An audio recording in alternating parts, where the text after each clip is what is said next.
하루 20분 성경 읽기 유진 피터슨의 메시지 성경. 오늘은 제 181일차로 요한복음 15장부터 시작합니다. 요한복음 15장. 나는 참 포도나무요 내 아버지는 농부이시다. 내게 붙어 있으면서 열매를 맺지 않는 가지는 아버지께서 다 쳐내시고 열매를 맺는 가지는 잘 손질해서 더 많은 열매를 맺게 하신다. 너희는 내가 전한 메시지로 이미 잘 손질되었다. 내 안에 살아라.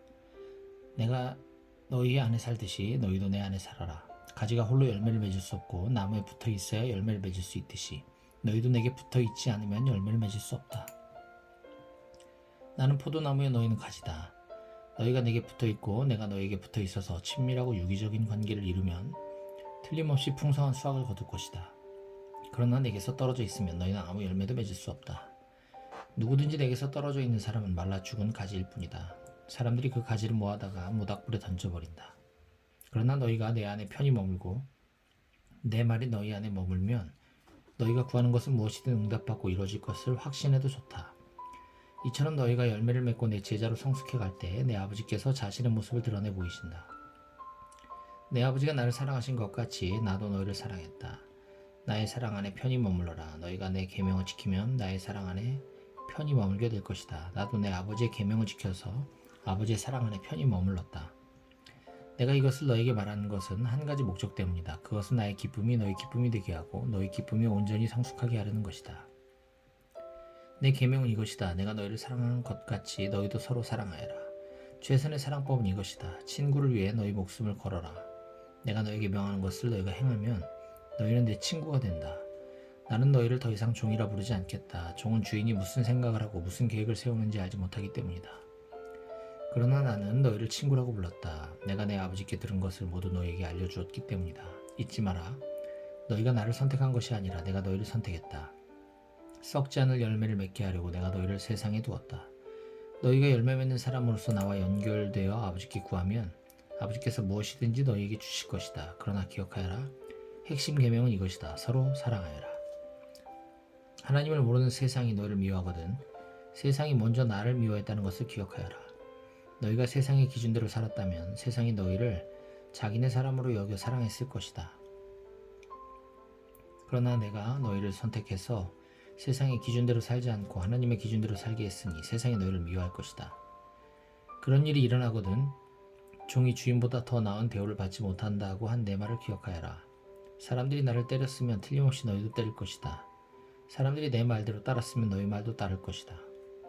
그들은 내게 한 것처럼 너희에게도 이 모든 일을 할 것이다. 그들이 나를 보내신 분을 알지 못하기 때문이다. 내가 와서 그들에게 이 모든 것을 명백하게 말해주지 않았다면 상황이 그렇게까지 나쁘진 않았을 것이다. 그러나 이제 그들은 변명할 여지가 없다. 나를 미워하는 것은 내 아버지를 미워하는 것이나 다름없다. 내가 그들 가운데서 행한 일, 지금까지 아무도 행한 적이 없는 그 일을 내가 행하지 않았더라면 그들에게 허물이 없었을 것이다. 그러나 그들은 하나님의 표적을 보았으면서 또 나와 내 아버지를 미워했다. 그들이 정당한 이유 없이 나를 미워했다고 기록된 성경 말씀이 진리인 것을 그들 스스로 입증한 셈이다. 내가 아버지께로부터 너에게 보낼 친구이신 분, 곧 아버지께로부터 나오는 진리의 성령이 오시면 그분이 나에 대해 모든 것을 확증해 주실 것이다.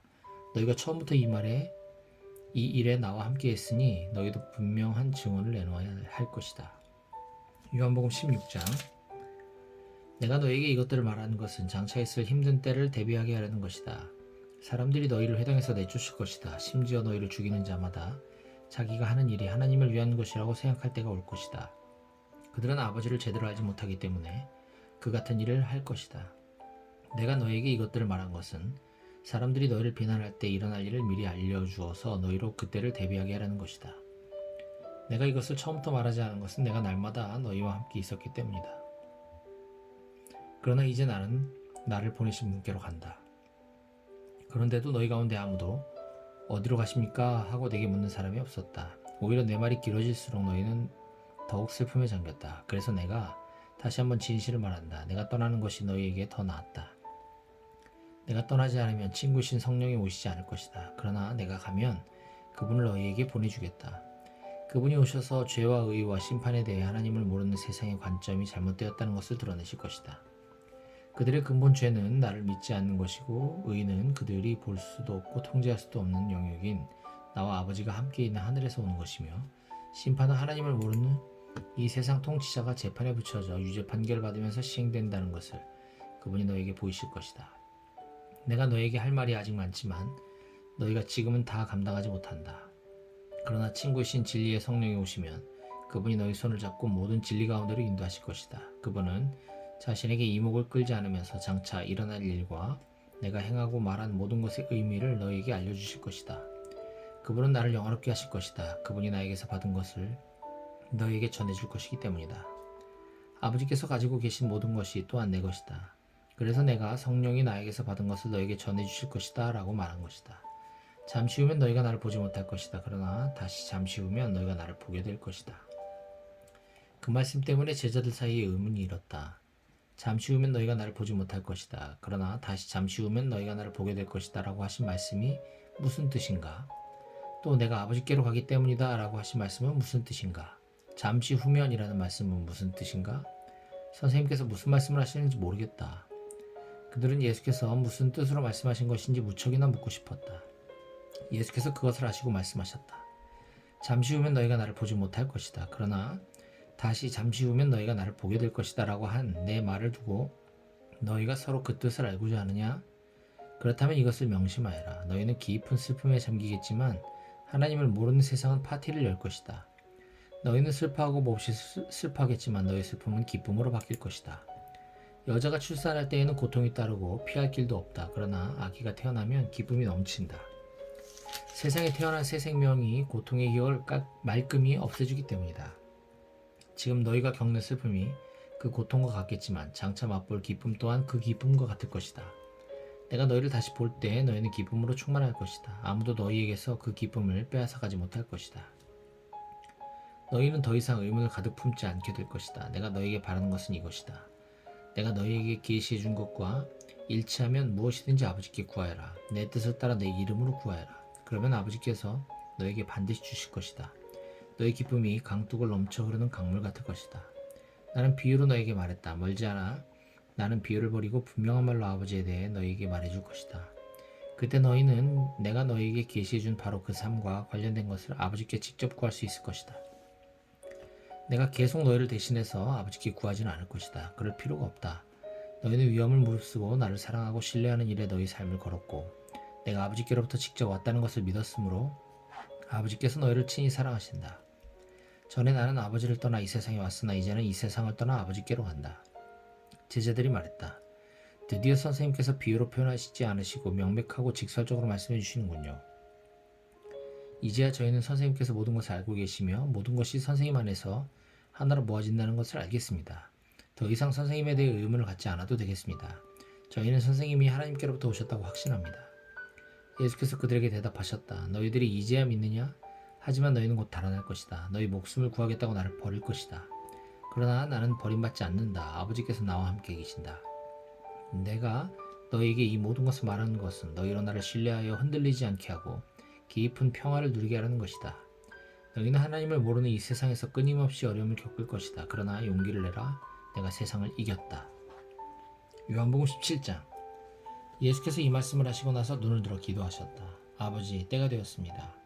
아들의 밝은 빛을 드러내셔서 아들이 아버지의 밝은 빛을 드러내게 해주십시오. 아버지께서는 아들에게 모든 사람을 맡기셔서 아들이 자기에게 맡겨진 모든 사람에게 참되고 영원한 생명을 주게 하셨습니다. 참되고 영원한 생명은 아버지, 곧 유일하신 참 하나님을 알고 아버지께서 보내신 예수 그리스도를 아는 것입니다. 나는 아버지께서 내게 하라고 명하신 일을 하나도 빠뜨리지 않고 완수하여 이 땅에서 아버지를 영화롭게 했습니다. 그러니 아버지, 이번에는 아버지의 빛, 이 세상이 존재하기 전에 내가 아버지 앞에서 누리던 그 빛으로 나를 영화롭게 해주십시오. 나는 아버지께서 내게 주신 모든 사람에게 아버지의 성품을 자세히 말해주었습니다. 그들은 본래 아버지의 사람들이었는데 아버지께서 내게 주셨습니다. 그들은 아버지께서 말씀하신 것을 지금까지 행했습니다. 이제 그들은 모든 의심의 그림자를 넘어 아버지께서 내게 주신 모든 것이 아버지께로부터 직접 왔다는 것을 알고 있습니다. 아버지께서 내게 주신 메시지를 내가 그들에게 주었고 그들은 메시지를 받아들여 내가 아버지께로부터 왔다는 것을 확신했습니다. 나는 그들을 위해 기도합니다. 하나님을 거부하는 세상을 위해서가 아니라 아버지께서 내게 주신 사람들을 위해 기도합니다. 그들은 당연히 아버지의 사람들이기 때문입니다.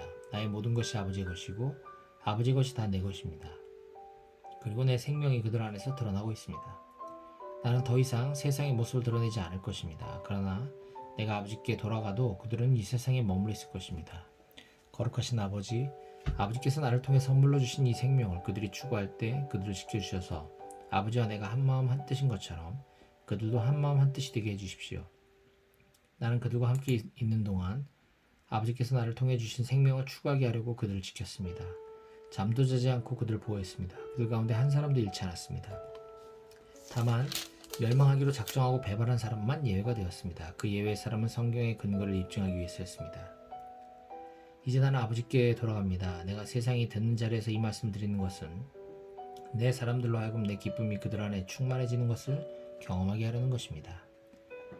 내가 그들에게 아버지의 말씀을 주었는데 하나님을 모르는 세상은 그것 때문에 그들을 미워했습니다. 내가 세상의 방식을 따르지 않았듯이 그들도 세상의 방식을 따르지 않았기 때문입니다. 나는 그들을 세상에서 데려가 달라고 구하는 것이 아니라 그들을 악한 자에게서 지켜달라고 구하는 것입니다. 세상이 나를 규정할 수 없듯이 세상도 그들을 규정할 수 없습니다. 진리로 그들을 거룩하게 구별해 주십시오. 아버지의 말씀은 거룩하게 구별하는 진리입니다. 아버지께서 내게 사명을 주셔서 세상에 보내신 것처럼 나도 그들에게 사명을 주어 세상에 보냅니다. 내가 그들을 위해 나 자신을 거룩하게 구별하는 것은 그들도 진리로 거룩하게 구별되어 자신의 사명을 감당하게 하려는 것입니다. 나는 그들을 위해서만 아니라 그들 때문에 그리고 나에 대한 그들의 증언 때문에 나를 믿게 될 이들을 위해서도 기도합니다. 그들 모두 한마음 한뜻이 되고 아버지께서 내 안에 계시고 내가 아버지 안에 있듯이 그들도 우리와 한마음 한뜻이 되는 것, 이것이 내 기도의 목적입니다. 그래서 아버지께서 참으로 나를 보내셨다는 것을 세상이 믿게 해주십시오. 아버지께서 내게 주신 영광을 나도 그들에게 주었습니다. 이는 내가 그들 안에 있고 아버지께서 내 안에 계시듯이 그들도 우리처럼 다 하나가 되어 함께하게 하려는 것입니다. 그들이 이 하나됨 속에서 성장해서 아버지께서 나를 보내셨다는 것을, 아버지께서 나를 사랑하신 것 같이 그들도 사랑하셨다는 것을 하나님을 모르는 세상에 증언하게 해주십시오. 아버지, 나는 아버지께서 내게 주신 사람들이 내가 있는 그곳에 나와 함께 있으면서 내 영광, 곧 세상이 존재하기 오래전부터 아버지께서 나를 사랑하셔서 내게 주신 빛을 보게 되기를 바랍니다. 의로우신 아버지, 세상은 아버지를 알지 못했지만 나는 아버지를 알았고 이 제자들도 아버지께서 내게 이 사명을 맡겨서 보내신 것을 알고 있습니다. 나는 아버지의 존재를, 아버지께서 어떤 분이시고 무슨 일을 하시는지를 그들에게 알렸고 계속해서 알려주겠습니다. 그래서 나를 사랑하신 아버지의 사랑이 내가 그들 안에 있는 것과 똑같이 그들 안에도 있게 될 것입니다. 요한복음 18장. 예수께서 이렇게 기도하시고 나서 제자들과 함께 기드론 시내 건너편으로 가셨다. 거기에 동산이 하나 있었다. 예수께서 제자들과 함께 그 안으로 들어가셨다. 그 동산은 예수와 제자들이 자주 다니던 곳이다. 그분을 배반할 유다도 그곳을 알고 있었다. 유다는 동산으로 가는 길을 안내했고 대제사장과 바리새인들이 보낸 로마 병사와 경비병들이 그 뒤를 따라갔다. 그들은 등불과 횃불과 칼을 들고 동산에 도착했다. 예수께서는 자신에게 닥칠 일을 다 하시고 앞으로 나아가 그들을 만나셨다. 예수께서 말씀하셨다. 너희가 누구를 찾느냐? 그들이 대답했다. 나사렛 사람 예수요. 예수께서 말씀하셨다. 내가 그다. 병사들이 크게 놀라 뒷걸음질했다. 배반자 유다가 눈에 띄었다. 예수께서 다시 물으셨다. 너희가 누구를 찾느냐? 그들이 대답했다. 나사렛 사람 예수요. 예수께서 말씀하셨다. 내가 그라고 너에게 말했다. 내가 그 사람이다. 너희가 찾는 사람이 나라면 이 사람들은 가게 해주어라. 이것으로 아버지께서 내게 주신 사람들은 하나도 잃지 않았습니다. 라고 기도하신 말씀이 이루어졌다. 바로 그때 시몬 베드로가 차고 있던 칼을 뽑아 대제사장의 종을 쳐서 오른쪽 귀를 잘라버렸다. 그 종의 이름은 말고였다. 예수께서 베드로에게 명하셨다. 그 칼을 도로 꽂아라. 너는 아버지께서 내게 주신 이 잔을 내가 마시지 않으리라고 생각하느냐? 그때 대장의 명령을 받은 로마 병사들이 유대 경비병들과 합세하여 예수를 붙잡고 결박했다. 그들은 먼저 가야바의 장인 안나스에게 예수를 끌고 갔다. 가야바는 그의 대제사장이었다. 그는 한 사람이 백성을 위해 죽는 것이 낫다고 유대인들에게 충고했던 자다. 시몬 베드로와 또 다른 제자가 예수를 뒤따라갔다. 그 다른 제자는 대제사장과 아는 사이여서 예수를 따라 대제사장의 집 안뜰에 들어갈 수 있었다. 베드로는 밖에 머물러 있어야 했다. 곧 다른 제자가 나와서 문지기에게 말하고 베드로를 데리고 들어갔다. 문을 지키던 젊은 여자가 베드로에게 말했다. 당신도 저 사람의 제자 가운데 하나가 아닌가요? 베드로가 말했다. 나는 아니요. 날이 추워 종들과 경비병들이 불을 피워놓고 그 주위에 모여서 불을 쬐고 있었다. 베드로도 그들과 함께 서서 불을 쬐었다. 안나스가 예수의 제자들과 가르침에 대해 그분을 신문했다. 예수께서 대답하셨다. 나는 드러내놓고 말했다. 나는 언제나 유대인들이 모두 모이는 회당과 성전에서 가르쳤다. 나는 모든 것을 공개적으로 했다. 은밀히 말한 것은 하나도 없다. 그런데 너희는 왜 나를 음모자 되었듯 하느냐? 내 말을 들은 사람들에게 물어보아라. 내가 무슨 말을 했는지 그들이 잘 안다. 나는 모든 것을 숨김없이 가르쳤다. 예수께서 이렇게 말씀하시자 그 자리에 서 있던 경비병 하나가 예수의 뺨을 때리며 말했다. 어떻게 내가 대제사장에게 그런 식으로 말하느냐? 예수께서 대답하셨다. 내가 잘못 말한 것이 있다면 증거를 대보아라. 그러나 내가 사실 그대로 말했다면 어찌하여 때리느냐? 그러나 안나스는 예수를 결박한 채로 대제사장 가야바에게 보냈다. 그동안 시몬 베드로는 뒤로 물러나 불가에서 불을 쬐고 있었다. 거기에 있던 다른 사람들이 그에게 말했다. 당신도 저 사람의 제자 가운데 하나가 아니오? 베드로가 부인했다. 나는 아니오. 대제사장의 종 가운데 한 사람으로 베드로에게 귀를 달린 사람의 친척이 말했다. 당신이 동산에서 저 사람과 함께 있는 것을 내가 본 것 같은데? 베드로가 다시 한번 부인했다. 바로 그때 수탉이 울었다. 사람들이 예수를 가야바에게서 로마 총독의 관저로 끌고 갔다. 때는 이른 아침이었다. 그들은 유월절 음식을 먹을 자격을 잃고 싶지 않아서 총독 관저로는 들어가지 않았다. 그래서 빌라도가 그들에게 나와서 말했다. 무슨 죄로 이 사람을 고발하는 것이오? 그들이 말했다. 이 사람이 악행을 저지르지 않았다면 우리가 여기까지 와서 총독님을 귀찮게 하겠습니까? 빌라도가 대답했다. 그를 데려가서 여러분의 법대로 재판하시오. 유대인들이 말했다. 우리는 사람을 죽일 권한이 없습니다. 이것으로 예수께서 어떻게 죽으실 것인지 가리켜 하신 말씀이 입증되었다. 빌라도가 다시 관저로 들어가 예수를 불러냈다. 네가 유대인의 왕이냐? 예수께서 대답하셨다. 그 말은 너 스스로 한 말이냐? 아니면 다른 사람들이 나에 대해 네게 한 말이냐? 빌라도가 말했다. 내가 유대인처럼 보이느냐? 네 동족과 대제사장들이 너를 나한테 넘겼다. 네가 무슨 일을 했느냐? 예수께서 말씀하셨다. 내 나라는 눈에 보이는 것들로 이루어지지 않는다. 만일 그랬다면 나를 따르는 사람들이 싸워서 내가 유대인들의 손에 넘어가지 않게 했을 것이다. 그러나 나는 그런 왕이 아니다. 나는 세상이 생각하는 그런 왕이 아니다. 그러자 빌라도가 말했다. 그래서 내가 왕이냐 아니냐? 예수께서 대답하셨다. 네가 사실을 말했다. 나는 왕이다. 나는 진리를 증언하려고 이 세상에 왔다. 누구든지 진리의 마음이 있는 사람, 조금이라도 진리에 관심을 갖는 사람은 내 음성을 알아듣는다. 빌라도가 말했다. 진리가 무엇이냐? 빌라도가 이 말을 한 다음 다시 유대인들에게 나가서 말했다. 나는 이 사람에게서 아무 잘못도 찾지 못하겠소. 유월절에는 내가 죄수 한 명을 사면해주는 관리가 있소. 내가 유대인의 왕이라는 이자를 놓아주면 어떻겠소? 그들이 다시 와서 외쳤다. 이자가 아니라 바라바를 놓아주시오. 바라바는 로마 체제에 저항한 유대인이었다.